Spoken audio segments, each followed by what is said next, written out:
Hello and welcome to another edition of Only in Illinois, your weekly video recap from Reboot Illinois. I'm Madeline Dubeck here with Matt Dietrich, and this week, Only in Illinois, we had some real bipartisan cooperation on the financial crisis, or one of the financial crises the state faces.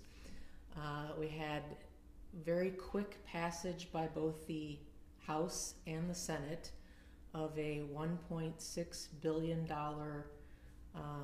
plan to plug a hole in the 2015 current state budget. It involved 2.25% cuts for most state agencies and programs, and what's being referred to as a sweep of all kinds of special funds in the state of Illinois. So most of the money came from that sweep, and then a little bit from the cuts. And unlike what we've seen in a good 10 or more years in Illinois, we had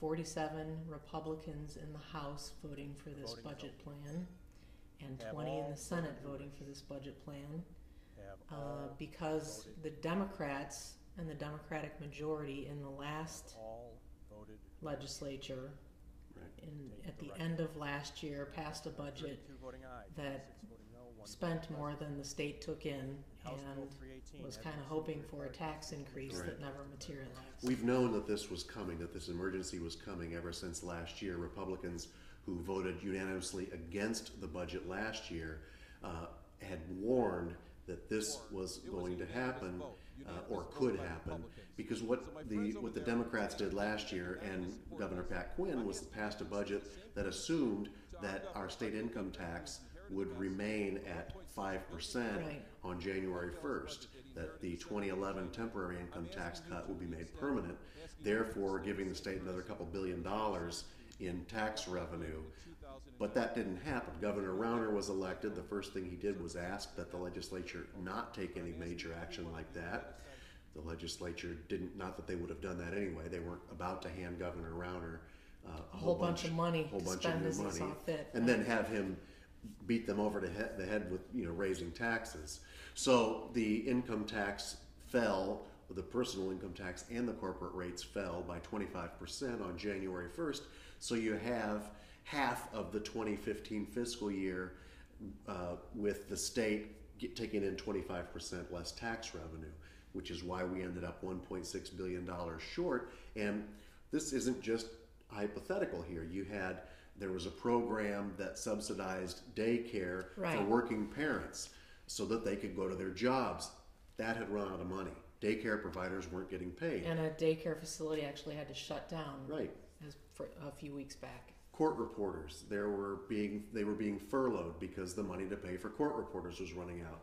They were on the verge of running out of money to pay corrections officers in the state prison. So this was a very real problem. And for the first time in I don't know how long, you actually had Democrats and Republicans coming together and working out a solution. Now, Madeline, you spoke to a couple of Democratic state representatives, and it wasn't quite clear how much of a kumbaya moment this was of let's all do this for the team in the state of Illinois. How did it play out? Well, in their both of them, these are Democrats who also, like a lot of the Republicans, have tended not to vote for budgets in years past, and so they. One of them voted for this bill and the other voted against it. I'm talking about Jack Franks and Scott Drury. Scott Drury voted against this budget plan. Jack Franks voted for it, but they both agreed that they didn't like this idea of taking money that's supposed to be dedicated for certain purposes and just sweeping those all out, unlocking all those lock boxes, taking all that money and using it for this purpose. Nor did they like the fact that this was a deal that really was, if there was a kumbaya moment, it was a brief one, and it was between Governor Bruce Rauner, Senate President John Cullerton, and Illinois House Speaker Michael Madigan.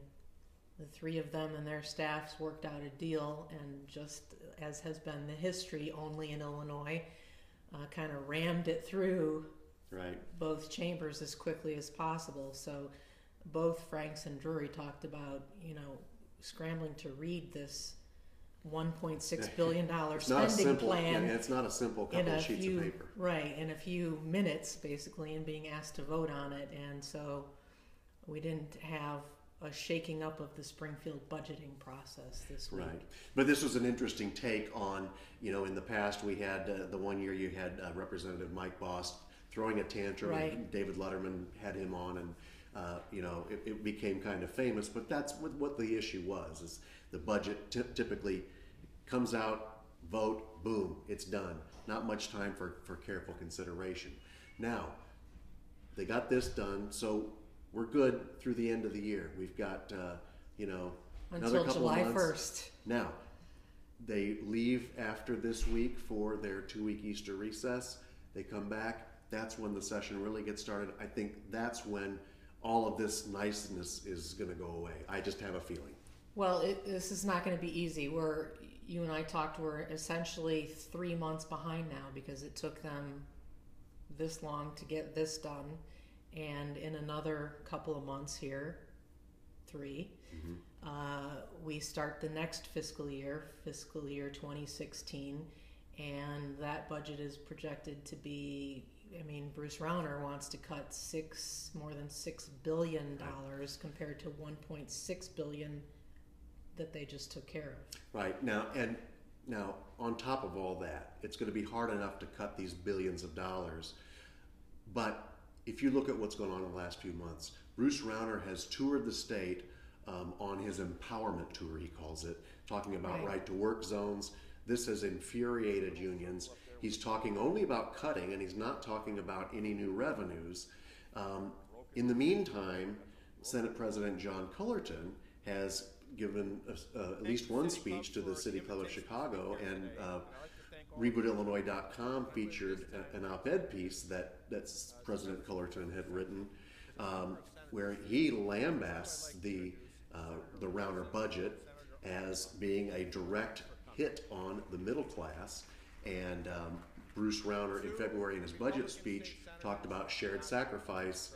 And President Cullerton says there is no shared sacrifice. Not being shared equally, right, or anything remotely close to it. Now, Speaker Madigan has been somewhat more diplomatic. He has not done anything to whip up hostility about this. He did criticize Rauner's plan to spend $2.2 billion in savings from a pension reform plan that I think a lot of people, me included, believe is going to go nowhere. Right. And even if it did, you wouldn't have those savings for a couple more years.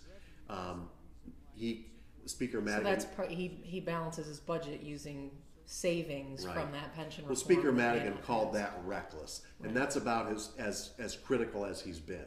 But he's also he keeps talking about the millionaire tax, which is another thing that's not going to help, even if it were to pass, which lots of Illinoisans support. It's not going to help this year because it would take a vote at a ballot, an election that won't happen until next fall. So I think what we saw this week was we had an immediate crisis. Everybody wants to just solve the immediate crisis. They knew how it could be done.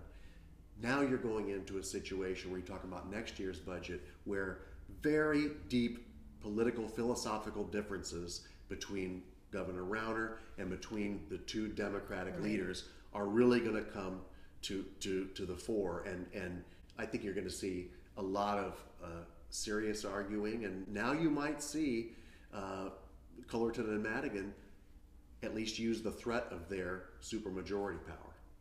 I don't know. We'll see, but there's another big hole to fill. Mm-hmm. They got one filled, but the bigger one is looming on the horizon. So there'll be much more to pay attention to and speak up about.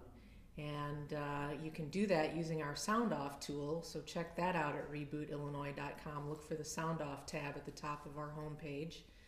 Thank you for watching. We'll see you on the next edition of Only in Illinois.